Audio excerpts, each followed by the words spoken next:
August air hung heavy over Memphis, thick with grief that words could not carry. Graceland was quieter than it had ever been, not silent, never silent, but heavy, the kind of quiet that lingers after voices have cried themselves empty. People moved slowly through the halls, as if time itself had slowed out of respect. Some whispered, some stared, some simply sat, unable to accept what had already become real. Elvis Presley was gone, and yet everywhere you looked, he was still there. On the walls, in the furniture, in the air, in the hearts of everyone inside that house.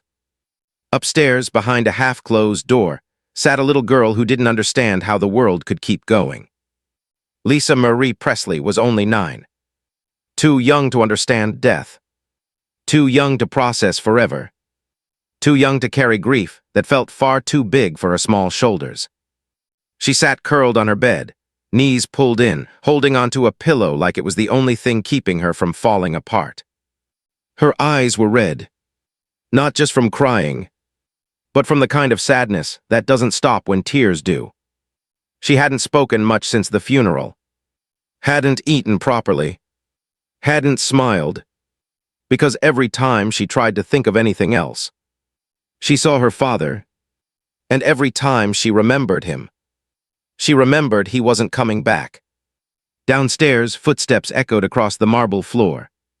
Slow, measured, heavy, Dean Martin had finally arrived. He paused just inside the doorway.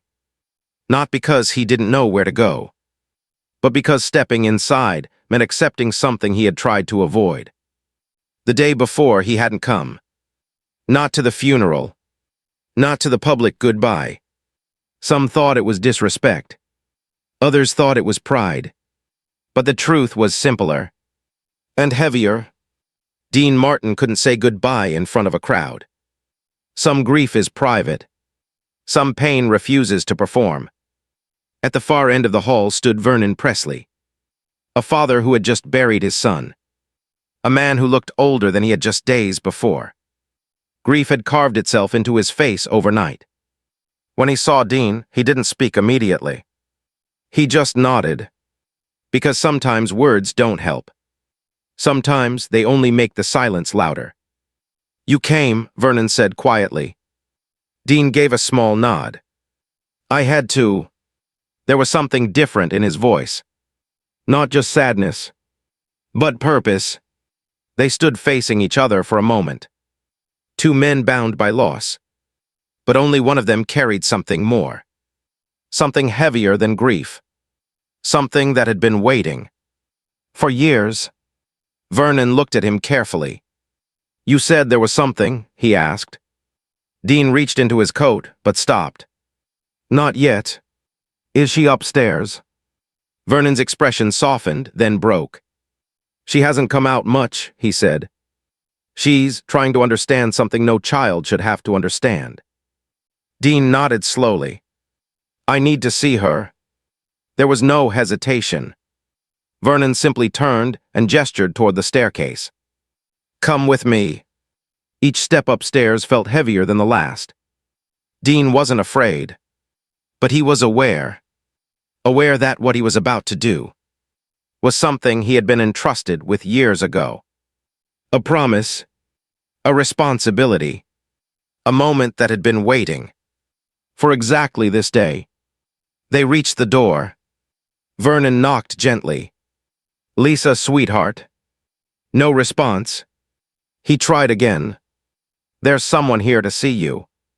A pause. Then from inside, a small, fragile voice. "Who?" Vernon glanced at Dean before answering. "A friend of your daddy, S." Another pause. Longer this time. "Okay." The door opened slowly. Vernon stepped aside. Dean entered. And for a moment, everything stood still. There she was, sitting on the edge of the bed. So small, so quiet, so broken in a way no child should ever be. She looked at him, not with curiosity, but with the kind of gaze that asks one question. Why did this happen? Dean didn't move immediately. Didn't speak. Because there are moments in life where words feel too small. Too empty. Too late. Finally, he pulled a chair closer and sat down. Not too close. Not too far. Just enough to be there. Without overwhelming her. "Hi, Lisa," he said softly. She nodded slightly. No smile. No energy. Just acknowledgement. "I knew your daddy for a long time," he continued. Another small nod. Silence filled the room again. But it wasn't uncomfortable. It was necessary. Then Lisa spoke. Quiet. Almost hesitant. Was he happy? The question caught Dean off guard. Not because it was unexpected, but because it was deeper than most adults would ask. He thought carefully, then answered honestly. He was happiest when he was with you. Lisa looked down. Her fingers tightened around the pillow. Then why didn't he stay? The room seemed to shrink. That one question carried everything. Pain, confusion, fear, love, loss. Dean felt his chest tighten. Because this was the moment. The moment he had been told about. The moment he had been waiting for. The moment that had been predicted years ago. Slowly, he reached into his coat. And this time, he didn't stop. He pulled out a small, worn envelope. It wasn't fancy. No markings. No decoration. But it carried something far greater than anything material. Lisa looked at it. Then at him. What is that? Dean held it carefully. Like it was fragile. Like it mattered. Because it did. This, he said quietly, is something your daddy gave me a long time ago. Her eyes widened slightly. For me. He nodded. For you. The room changed. Not physically, but emotionally. Something shifted. Hope, fear, curiosity. All at once. He told me, Dean continued, that one day you would ask questions. Lisa swallowed. He said you might wonder if he loved you.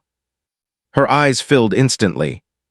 And when that day came, he told me to give you this. Silence. Complete silence. The world outside no longer existed. No house. No people. No noise. Just a man. A child. And an envelope carrying something from the past. Lisa hesitated before reaching out. Her small hands trembling. Not from fear of the object, but from fear of what it might mean. Can I open it? She asked. Dean didn't answer right away. He looked at her, really looked at her, then gently said, only when you're ready. She held it close, tight, as if letting go would mean losing something again. Minutes passed. Neither of them spoke. Finally, Lisa looked up. Will you stay? Dean didn't hesitate this time. I'm not going anywhere. And slowly, carefully, with hands that carried both grief and hope, Lisa Marie Presley began to open the envelope her father had left behind. Years before she even knew she would need it. Lisa held the envelope with both hands as though it were the last warm thing left in a world that had suddenly gone cold. The room around her seemed to disappear into a blur of soft afternoon light, drawn curtains, and silence so deep that even breathing felt too loud. Dean Martin remained seated in the chair beside her bed, his posture calm, his eyes heavy with a sorrow that had been aging inside him for years. He did not rush her, did not offer instructions, and did not try to fill the room with unnecessary words. He understood that grief has its own pace, and that some moments are too sacred to be guided. Lisa traced the edge of the envelope with one finger, almost as if she were trying to recognize her father through touch alone, and then she looked up at Dean with the uncertain expression of a child standing at the edge of something she cannot name but somehow already fears. Did he really tell you to wait? She asked in a voice so small it almost dissolved before reaching him. Dean nodded gently and answered that yes. He had been told to wait until the right moment, until the moment she needed something more than comfort, more than sympathy, more than people telling her everything would be all right when everyone in the house knew it would never be all right in the same way again. He told her that some gifts are not meant for birthdays or holidays, and some words are not meant for ordinary days. Some things are left behind for the exact hour when a heart begins to break in a way only love can reach. With careful fingers, Lisa loosened the flap and opened the envelope. There was no dramatic movement, no sudden gasp, no revelation at once. Instead, it unfolded slowly, like memory itself. Inside was a folded letter, several pages thick, written on cream-colored stationery that had softened at the edges with time. Beneath it lay a small velvet pouch, dark blue, tied with a fading cord. Lisa stared first at the pages, then at the pouch, as if unsure which one belonged to the ache in her chest. Dean remained silent, but his silence was not empty. It was the kind of silence that says, "You are safe, take your time." Lisa reached first for the letter. Her hands trembled, and when she unfolded the first page, she saw her father's handwriting. It was not simply ink, it was presence. It was the unmistakable shape of someone who had once stood in rooms, laughed in hallways, sung in microphones, placed kisses on her forehead, and promised in 100 ordinary ways that he would always be there. Her breath caught, and for a few seconds she could not read at all. Tears clouded her eyes until the words blurred into dark rivers. Dean looked away to give her dignity, but he could still hear the change in her breathing, could still sense that the room had shifted from sorrow into something even deeper, the unbearable nearness of someone lost. The letter did not begin with grand statements. It began simply, and that simplicity made it hit even harder. Her father had written her name in full, slowly, carefully, as if writing it mattered more than anything else on the page. He had written that if she was reading those words, then life had unfolded in a way he had once feared but could not control, and that if she was hurting, he wanted the first truth she received to be this: that his love for her had never lived in public applause, never depended on the world's attention, and had never been measured by the noise that followed his name. He wrote that the world might one day try to explain him to her, interpret him for her, reduce him to headlines, performances, photographs, and myths, but that none of those things contained the whole of a person, and none of them knew who he was when he sat quietly with his daughter and forgot every other identity he had ever carried. Lisa's lips parted as she read, and her tears fell soundlessly onto the page. Dean could tell from the way she leaned closer that the letter was not offering her a dramatic answer. It was offering her a father's voice, steady and intimate, crossing distance that death itself could not fully erase. Page after page, the letter carried warmth rather than spectacle.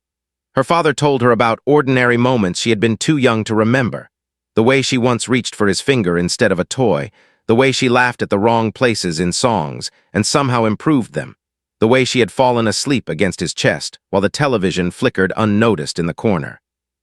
He wrote about the first time he held her and felt afraid, not because he did not love her enough, but because he suddenly understood what it meant to care more about another life than his own. He admitted that adults are often clumsy with love, that they fail to say the right thing at the right time, fail to show up in perfect ways, fail to understand how deeply children notice absence. He wrote that if she ever looked back on her childhood and found moments where he seemed tired, distracted, distant, or swallowed by burdens she could not see, she must never mistake those moments for a lack of love. Love, he wrote, is not proven by perfection. It is proven by what remains true even on a person's worst days. And on his worst days, on his most exhausted days, on days when the world took too much from him, there had still been one thought strong enough to break through every fog: Lisa Marie. By the time she reached the second page, she had begun to cry openly. These were not the wild sobs of immediate shock, but the aching, helpless tears of recognition, the kind that come when something inside you that has been starving finally tastes what it has been longing for. Dean had seen grief before. He had lived through enough of life to know all its shades. But this was different from raw mourning. This was a child receiving permission to stop asking the most painful question of all. She was no longer reading to discover whether she had been loved. She was reading to learn how much, how constantly, and in how many silent ways that love had surrounded her without her even knowing it. When she reached the end of the third page, she looked up at Dean, unable to speak for several seconds. He saw that her face had changed. The sadness was still there, unbearably real, but there was something else beside it now, something fragile and glowing like the first candle lit in a dark church. "He remembered everything," she whispered. Dean nodded and said quietly that real love remembers small things because love does not only live in grand gestures, it lives in attention. Only then did Lisa open the velvet pouch. Inside was a ring unlike any extravagant piece one might expect from a famous man. It was not large or dazzling, not the kind of object meant for cameras or admiration. It was simple, old-fashioned, and modestly beautiful with a tiny blue stone set into a thin gold band. There was also a folded note tucked around it, only one sentence long. Lisa unfolded it and read in silence. Then she handed it to Dean because her hands were shaking too hard to hold everything at once. He read the sentence and swallowed hard. It said that the ring had belonged to Lisa's grandmother, and that in his family it had once been given not to the richest daughter or the oldest daughter, but to the child thought most likely to carry tenderness through hard times. He had written that he wanted Lisa to have it not because she would never suffer, but because he believed she would survive suffering without becoming cruel. Dean set the note down slowly, moved by the gentleness of that faith. In all the years he had carried the envelope, he had never opened it, had never broken the trust placed in his hands. And now, seeing the ring resting in Lisa's palm, he understood why the gift had needed time. It was not merely an object. It was inheritance of character. It was a blessing spoken ahead of pain. It was a father saying, in the quietest possible language, "I know who you are even before the world does." Lisa slid the ring onto her finger, though it was too loose and had to be curled into her palm to keep it safe. Then she looked again at the letter, and her eyes moved over one paragraph more than once. Finally, she asked Dean to read that section out loud because she wanted to hear the words in another voice, to hear them exist outside her own trembling mind. Dean hesitated at first, not out of unwillingness, but because he understood the intimacy of what she was asking. Still, when she looked at him with that mixture of pleading and trust, he took the pages gently and read. The paragraph said that there would come a time when the world would speak to her as though she belonged to it, as though being born into a famous name meant surrendering pieces of herself to strangers. It warned her that people would project their own memories, expectations, and disappointments onto her, and that many would claim to know her without ever once asking how she felt. Her father wrote that when that happened, she must remember that being loved by the world is not the same as being known, and being watched is not the same as being seen. He told her that he hoped she would build a life made not of performance but of truth, not of pleasing everyone but of keeping the tender parts of herself alive. As Dean read those lines aloud, his voice thickened. The wisdom on the page felt almost impossible in its clarity. It was not the voice of a legend speaking to history. It was the voice of a parent trying, with the limited tools time allowed him, to protect his child from a loneliness she had not yet learned to name. The light outside the window had shifted by then, moving from late afternoon into the softer amber of evening. Downstairs, muted footsteps passed in hallways and faint voices rose and fell behind closed doors. But in Lisa's room, the world had narrowed to the shape of a letter, a ring, and the first stirrings of healing. She asked Dean why her father had trusted him. It was the kind of question that reaches beyond curiosity. What she was really asking was why this moment had belonged to him, why he had been chosen to stand at the doorway between loss and comfort. Dean thought for a long time before answering. Then he said that friendship is sometimes measured not by how often people are seen together in public, but by what they entrust to one another in private. He said her father had trusted him because he knew Dean would not turn pain into spectacle, would not open the envelope early out of curiosity, would not use it to impress anyone, and would not fail to show up when the time came. He admitted that for years he had dreaded the day he would have to carry that envelope into her hands, because no one wants to be the keeper of another family's grief. But he had also understood that love sometimes arrives as duty, and that a promise made in quiet must still be honored when the world turns loud and cruel. Lisa listened carefully, and though she was still only a child, something in her expression suggested she understood more than adults often expected children to understand. Loss forces wisdom into young hearts before its proper time. She asked if her father had been afraid. Dean answered with care. He said that every person is afraid in one way or another, but not every fear looks the same. Some people fear being forgotten. Some fear failing the people they love. Some fear that their life, no matter how bright from the outside, might not have taught them how to rest. He told her that her father's letter did not sound like the voice of a man who had stopped loving life. It sounded like the voice of a man who knew he was imperfect and wanted his daughter to inherit truth instead of confusion. He said there is courage in many forms, and one of them is the courage to speak honestly to someone you love, especially when you cannot be there to explain yourself later. Lisa lowered her eyes and held the letter against her chest. "Then I don't want anyone else to read it," she said. Dean answered that she did not owe anyone her private grief, nor did she owe the world every sacred thing placed in her hands.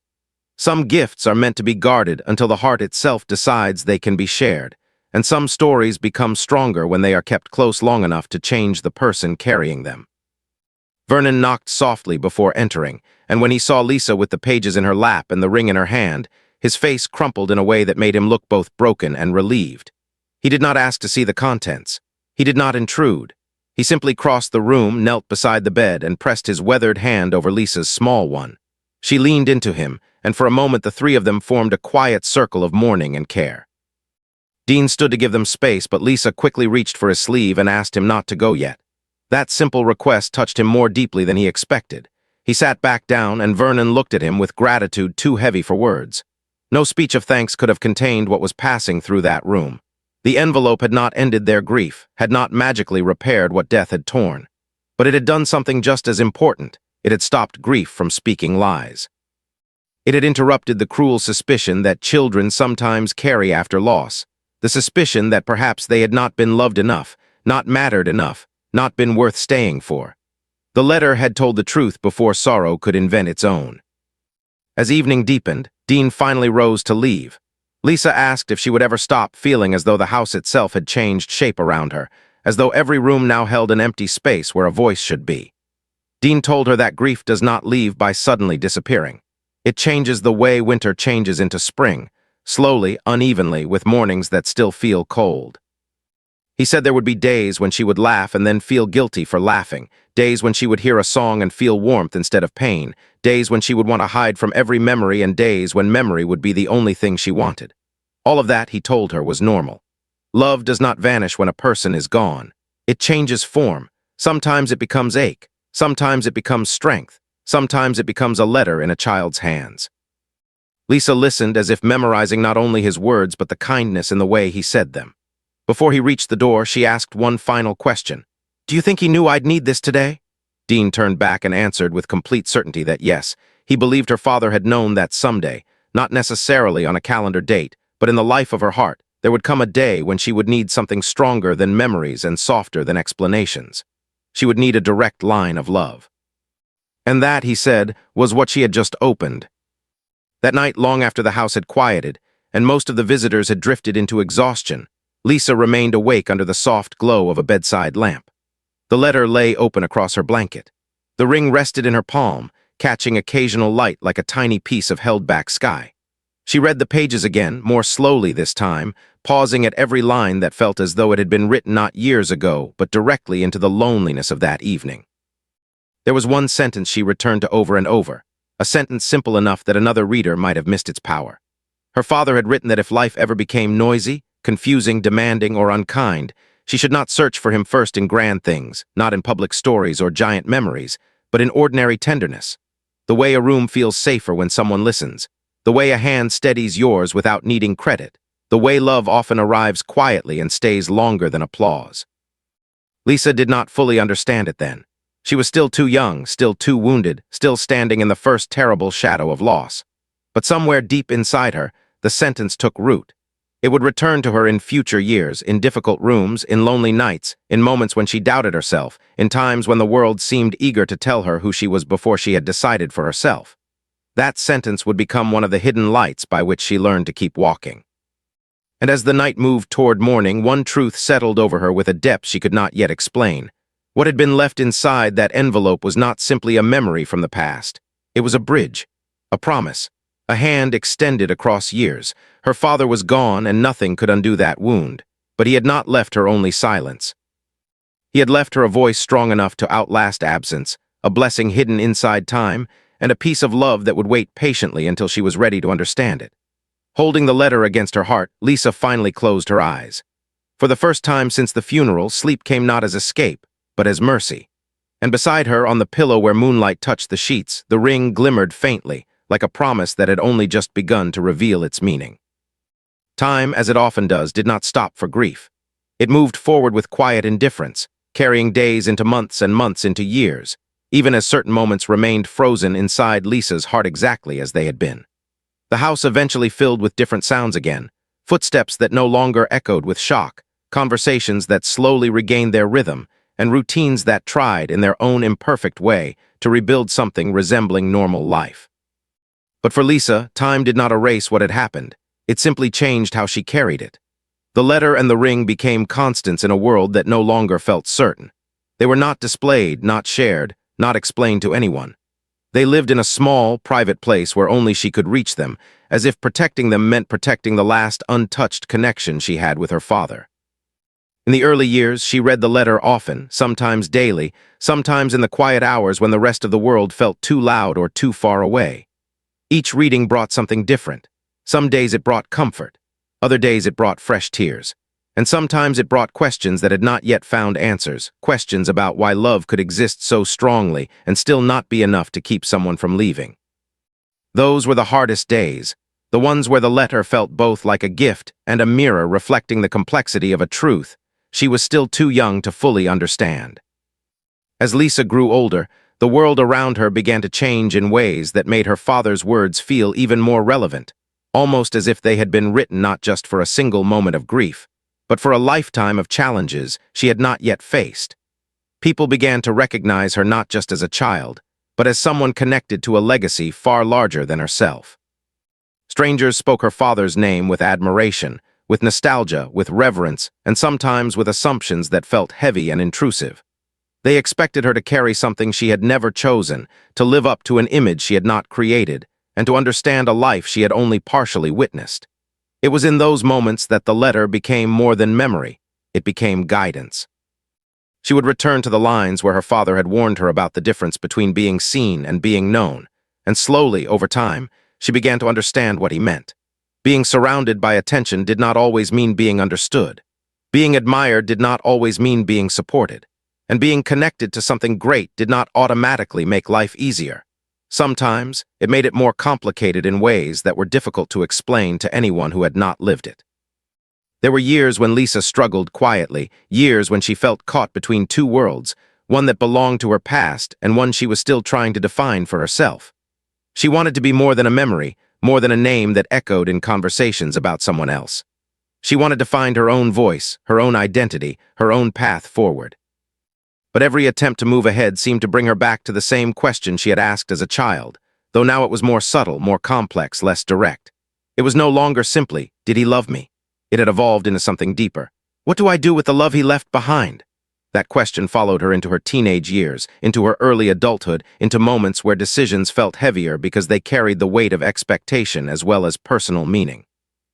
During those times, the ring often became her anchor. She wore it more frequently as she grew older, even though it had to be adjusted to fit her properly. It was never flashy, never something people noticed right away, but to her, it held a significance that no one else could fully understand. It was not just a piece of jewelry. It was a reminder that someone had believed in who she would become, even before she had the chance to prove it to herself. There were nights, especially during difficult periods, when Lisa would sit alone with the letter spread out before her, reading it not as a child seeking comfort, but as a young woman searching for direction. The words had not changed, but her understanding of them had. Lines that once felt simple now carried deeper meaning, and phrases that had once seemed distant now felt incredibly personal.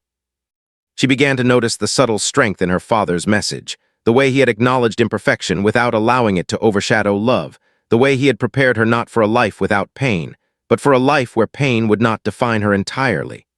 That distinction became crucial as she navigated her own challenges, her own doubts, her own moments of uncertainty. The letter did not promise that life would be easy.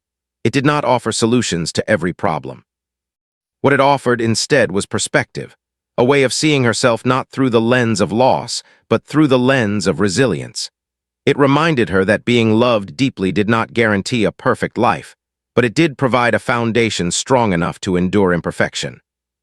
Despite this, there were still moments when the weight of everything felt overwhelming.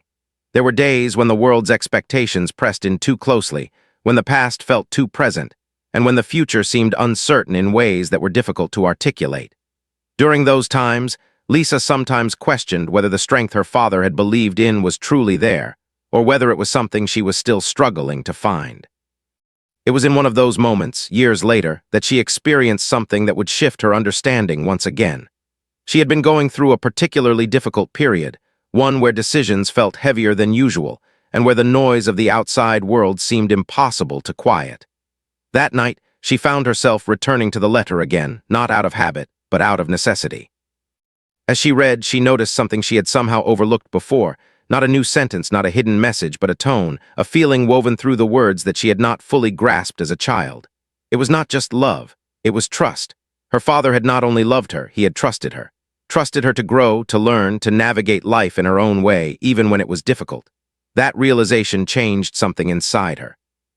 It shifted the letter from being a source of comfort to being a source of empowerment. It was no longer just something she held onto, it was something she could build upon. As the years continued to pass, Lisa began to carry the letter and the ring differently. They were no longer just reminders of what she had lost. They became symbols of what she had been given, a foundation, a perspective, a quiet strength that she could return to whenever she needed it. She did not share the letter with the world, at least not yet. It remained private, personal, something that belonged to her alone. But its influence began to show in subtle ways. In how she spoke, in how she made decisions, in how she chose to navigate moments that might have otherwise overwhelmed her.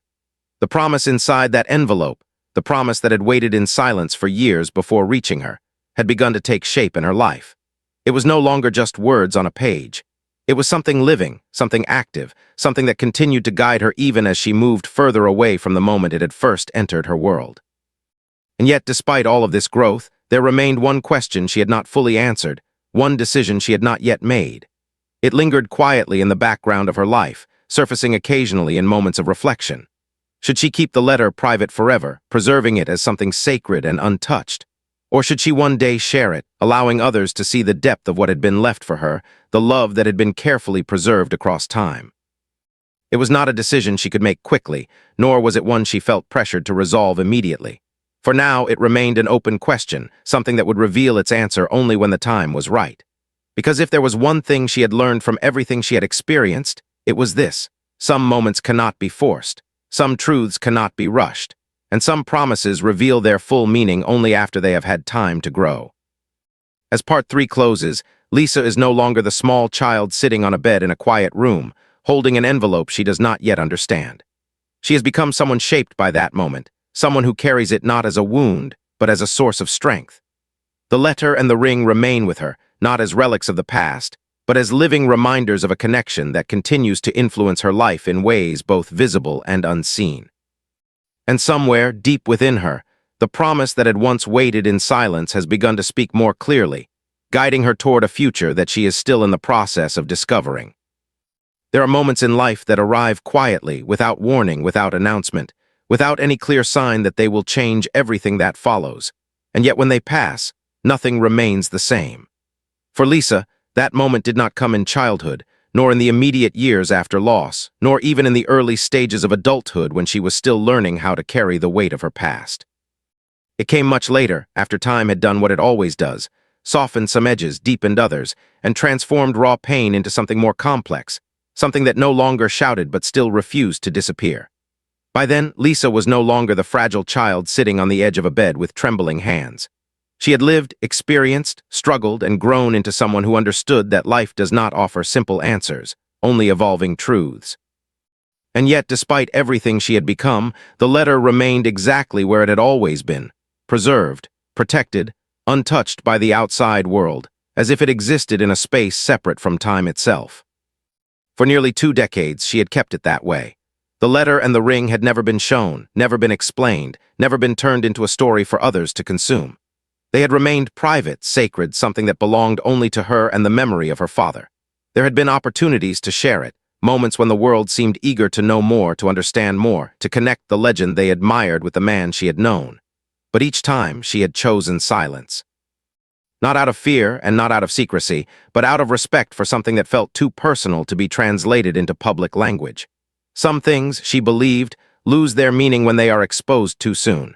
Some truths need time to mature, to settle, to become something that can be shared without being diminished. And for Lisa, the letter had always been one of those things. But as the years passed, something began to shift. It was not sudden, not dramatic, not driven by external pressure or expectation. It was internal, gradual, almost imperceptible at first.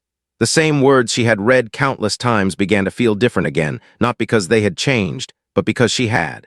The questions that had once dominated her thoughts no longer held the same power. She no longer needed the letter to prove that she had been loved. That truth had long since settled into something unshakable, something that existed independently of doubt. Instead, she began to see the letter from a new perspective, not as something that answered her questions, but as something that could answer questions for others. She began to realize that what had been left for her was not only meant to heal her, but could also help others understand something about love, about loss, about the complicated ways in which human beings try to leave behind pieces of themselves for the people they care about. The decision did not come easily. It was not a single moment of clarity, but a process of reflection that unfolded over time.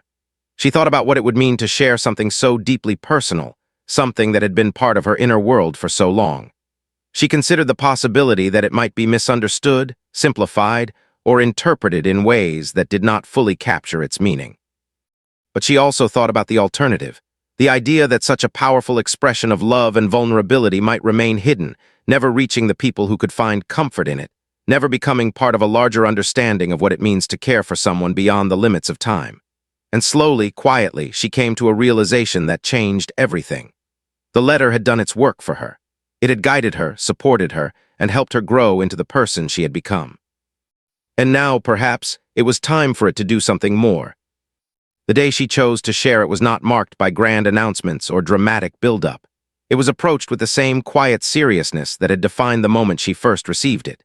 She sat in a room that felt both familiar and distant, surrounded by people who understood the weight of what was about to happen, though perhaps not the full depth of it. The letter was placed in front of her, still preserved in the same careful way it had been all those years ago. The ring rested beside it, a small but powerful reminder of the promise that had accompanied the words. For a moment, she simply looked at them, allowing herself to feel everything that had brought her to this point. The child she had been, the years she had lived through, the struggles she had faced, the understanding she had gained. And then, with a steady breath, she began. As she read the letter aloud, something extraordinary happened, not in the sense of spectacle, but in the sense of connection. The room grew still, not out of obligation, but out of genuine engagement with what was being shared. The words, once private, now carried beyond the boundaries of her own experience, began to resonate with others in ways she had not fully anticipated. It was not just the content of the letter that moved people, but the honesty within it, the willingness to acknowledge imperfection while still affirming love, the courage to leave behind something real rather than something idealized. As she continued reading, her voice remained steady, but her emotions were unmistakable. There were moments where she paused, not because she could not continue, but because she needed to allow the weight of what she was saying to settle, to be understood, to be felt. By the time she reached the end, the room was silent in a way that felt different from the silence of grief she had experienced years before. This was not a silence of absence, but a silence of presence, a shared understanding that something meaningful had just been expressed. She looked up, her eyes reflecting both the past and the present, and for a moment it seemed as though time had folded in on itself, bringing together the child she had been and the person she had become. The letter was no longer just hers. It had become something larger, something that others could connect with, learn from, and carry in their own way. Afterward, when asked why she had chosen to share it, her answer was simple but deeply significant. She said that for many years, the letter had been her anchor, her source of strength, her private reminder that love can exist even in the face of loss and imperfection. And now, she wanted others to understand that same truth. She wanted people to know that love is not defined by flawless actions or perfect outcomes, but by intention, by effort, by the willingness to care deeply even when life does not unfold as planned. She wanted people to understand that sometimes, the most meaningful things we leave behind are not the ones that are seen by the most people, but the ones that reach the hearts that need them the most. In the years that followed, the story of the letter spread, not as a piece of sensational news, but as something more enduring. It became a reminder, a quiet example of how love can be expressed in ways that extend beyond a single lifetime. For Lisa, the act of sharing it did not diminish its meaning. If anything, it deepened it. It allowed her to see her father's words not only as something that had shaped her own life, but as something that could continue to have an impact in the lives of others. The ring remained with her, still simple, still unassuming, but now carrying an additional layer of significance, not just as a symbol of what had been given to her, but as a symbol of what she had chosen to give forward. And in the end, the story was never really about the envelope, or the letter, or even the moment it was opened. It was about something much deeper, something that cannot be contained within a single event or a single object. It was about the way love finds a way to remain, even when everything else changes. It was about the way a promise, made quietly and carried patiently, can shape a life in ways that are not immediately visible but profoundly real. It was about the understanding that while people may leave, what they give to those they love does not have to leave with them. Lisa would carry that understanding with her for the rest of her life, not as a burden but as a source of strength. The letter once hidden had found its voice. The promise once silent had been fulfilled. And the love that had been placed inside that envelope so many years ago had proven something that no amount of time could erase. That even in the face of loss, even in the presence of imperfection, even when life does not unfold the way we hope, love, when it is real, does not disappear. It transforms, it endures, and if we allow it, it continues to guide us long after the moment it was first given.